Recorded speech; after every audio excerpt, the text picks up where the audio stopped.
We are remembering Jim Henson today. This was my own personal pick. Fraggle Rock? Yes. You know what goes under the radar in Fraggle Rock is that there was a giant trash heap that was all-knowing. It's been a while since I've thought about that show. The trash heap is spoken. Yeah. Maybe I should end my hot takes. That would be fitting. Because people think my takes are trash, so I could just be the trash heap. That would be fitting. All right, let's go to our guest line to bring on our first guest today. As promised, we are pleased to be joined by SU assistant coach Alan Griffin. Griff, always great to have you on. How are you today? I'm doing great. How you guys doing? We're doing well. So it's been some off season so far, right? You look at the last couple of months, and as I said to Paulie earlier in the show, Adrian Autry and his staff, they're winning the off season. I guess, can you speak to the last couple of months and how you guys feel like things are going? Things are trending up. I think we got some really good momentum. Obviously, Adam Brendan, was a big thing for us because, not just off the court, which he's great at. He's very good with us on the court. We all kind of get together. We all kind of know each other. We all kind of, it's just vibing right now. And the one thing I would like to say is that it's been a great off season thus far. Yeah, no doubt. It certainly seems like it. I know that we could talk about two of the additions with JJ and Chance since they've both signed their national letters of intent. Could you speak to, I guess, what those guys bring to the table in terms of their skill set and what you're most looking forward to about those guys having them on the roster? You got two all-league caliber guards, high-level guards that, potentially can play at the next level. It's just one of those things where it gets us back to having that athletic, take it off the bounce kind of guard, big body guard that we used to have in at Syracuse. And I'm looking forward to being around these guys, coaching these guys this upcoming season. All right. We look at, you mentioned the addition of Brendan Strawn. Paulie and I were talking about this off air a little bit about will that change at all who's coaching who on the staff? Obviously, Adrian Autry now moves the seat over. He's the head coach. Are you still going to be working with the centers or, will Brendan be with the forwards or is that still, up for debate? I think the one thing is that I think we can do a lot more team stuff. But, the one strong part about who we were in the past was, based off of our individual instruction and being able to coach a group of guys individually and it kind of gives us some ownership. And I think Coach Autry is going to keep it the same. I know Jerry's going to work with the guards. I'm going to stay with the centers. I love big guys now. And Brendan to take the forwards.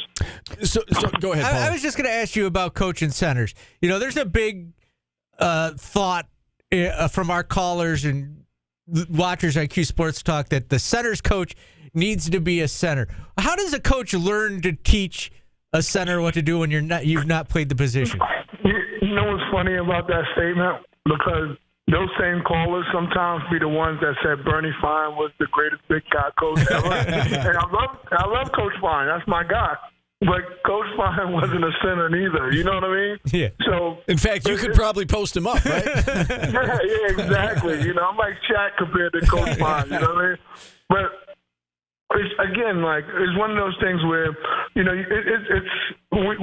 like to say kids spell love TIME. It's the time that you put in with your guys. And it's the one thing that me and Jesse did. We spent a lot of time together.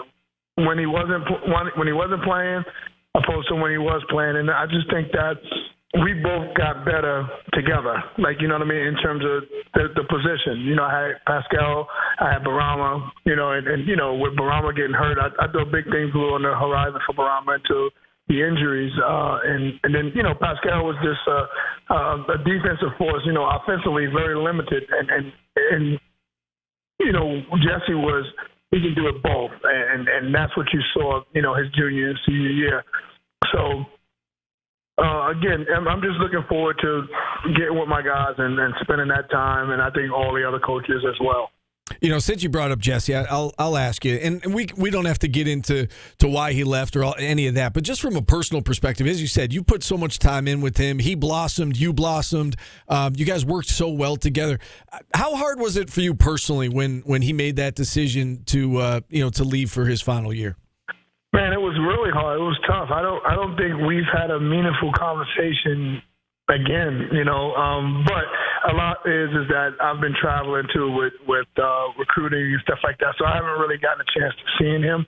But I wish him nothing but the best. And you know what? Let's all just say, like, he'd have been going anyway because he was a senior. Right. You know what I mean? Right. Like, so one of those.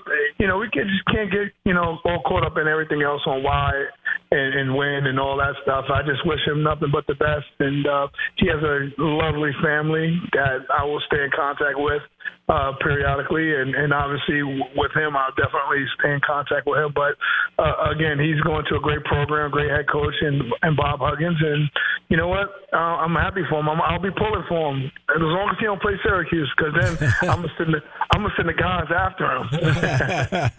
So, I mean, that obviously leaves a void in your starting lineup, and I know people have been wondering what the plan is. Is it center by committee next year? Do you have your eye on potentially one guy, getting a bulk of the minutes, or is it kind of, we'll bring in guys, we'll have them compete, and we'll see how it shakes out from there? Is that kind of the approach?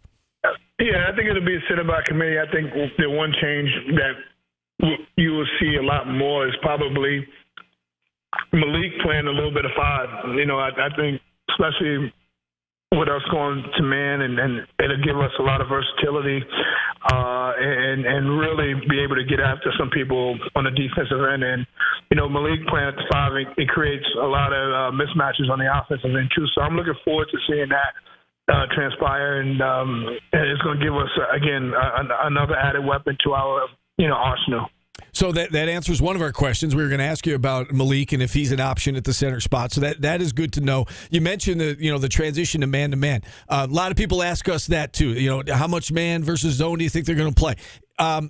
Do you get the sense that man will be your primary defense and zone will be on a case by case type of thing? Are you going to use them both on a regular basis? Do you have clarity on that yet? I guess I don't have too much clarity.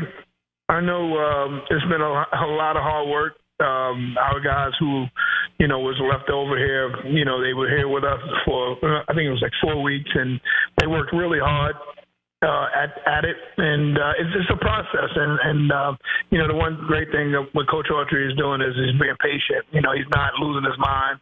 He knows that it's an adjustment, and it's a huge adjustment, but it's a necessary adjustment for us moving forward. And he's doing a great job of teaching and building, and I'm actually looking forward to it because I think we got some guys that can really get after people defensively, and it's just going to create, that run and gun type of style, meaning, when we're going to play a little bit faster. How big of a difference is it when you're coaching a big man between the zone and man-to-man defense? To me, I think for them, for big guys, especially our centers had to, it was a lot to endure. It's like depending on who's in the high post, you had to come out. Depending on who's in the low, in the low post, you had to stay back. Depending on how the forward got up, you had to go to the corner, be ready to go to the corner. So it was a lot. Whereas to like man-to-man is basically you're going to teach them, a certain coverage on defense in terms of ball screens, and then how we're going to play the post. And then it's just your man-to-man principles, which we'll do every day. So I actually think the man-to-man part for a center would be a little bit easier than what the zone would be. The one big remaining question, Griff, about the roster is at the guard position with Judah, right? I mean, he's busy this week at the Combine. We should know, I would assume, in the next couple of weeks, by the end of the month anyway, whether or not he's coming back. Do you have any thoughts on that situation? Do you feel like he's leaning one way or the other, or I guess how are you guys approaching it as a coaching staff? I think. Obviously we would want Judah back. He'll be a first-team All-League guy and probably one of the best guards in the country, if not the best guard in the country, returning. So that's something that, we all would want to see happen. But, at the end of the day, he's fulfilling a dream of his that he's grown up with since he was a little boy. So we just here supporting him and his decision, and then we'll see what happens after that. I think with Judah, we're a special team. Without Judah, it'll take some work to be special, but we have the potential because again, we added 2 all-league guards in Chance and JJ. So I'm pretty excited about the team moving forward. I feel like we annoyed you for 2 years with questions about Benny Williams. Could you maybe talk about Benny and him coming back and just him wanting to be in Syracuse still? Yeah, it's a huge summer for Benny. I think just being able to break out of his shell, I'd just be consistent with a lot of stuff, and I think if he attacks this summer the way we think he will, got a great family. His dad is very involved in making that work, and hopefully when he gets back to us in July, he's trending that way, and he can hit the ground running in our little mini camp that we got coming up, whatever it is, for the summer session, and do a great job for us, but more importantly for himself. Griff, do you get any time off these days? I mean, right? I mean, with the transfer portal, and it seems like it's a whole new age for coaches as well. Like I would imagine in the past there would be some downtime after the season, but it doesn't feel like that's the case anymore. Do you get any more downtime as a coach these days? I'm actually down in Florida now. Good. I snuck down for a couple of days, and I just taking it back. But no, there's no downtime. It's grind time. It's one of those things where we're new staff. We're improving, and until we prove ourselves, we got to be ready to go. So we got Zoom calls set up, we got phone calls set up. So we're still grinding. It don't matter. Do you feel like the last couple of months it's been a statement of sorts by Syracuse basketball that, even though the Hall of Famer retired, Syracuse basketball is not going anywhere? Do you feel like you kind of have made that statement on the recruiting trail?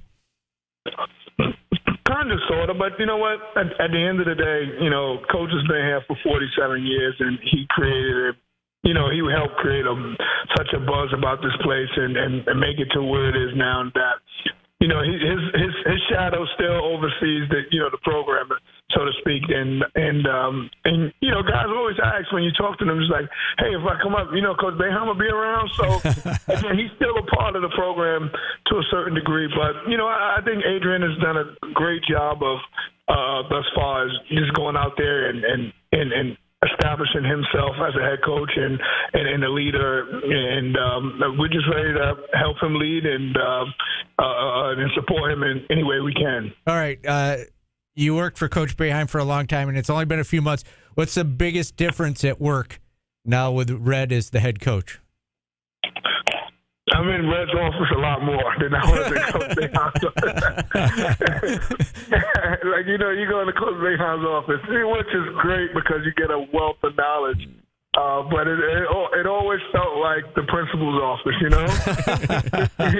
always felt like that. Because, again, the difference is that I played for him. So whenever I was a player and I went to his office, it was always something bad. You know what I mean? So you kind of get that. But, yeah, just just knowing Adrian and being one of my closest friends in the business, for a long time now, that's just the difference.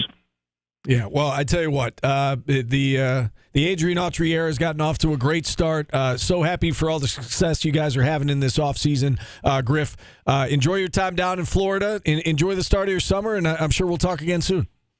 Definitely. Thanks, fellas. All right, Alan Griffin, SU assistant coach. And with that, we'll hit a timeout. Phone lines open, 315-437-7644. Back after this on ESPN Radio.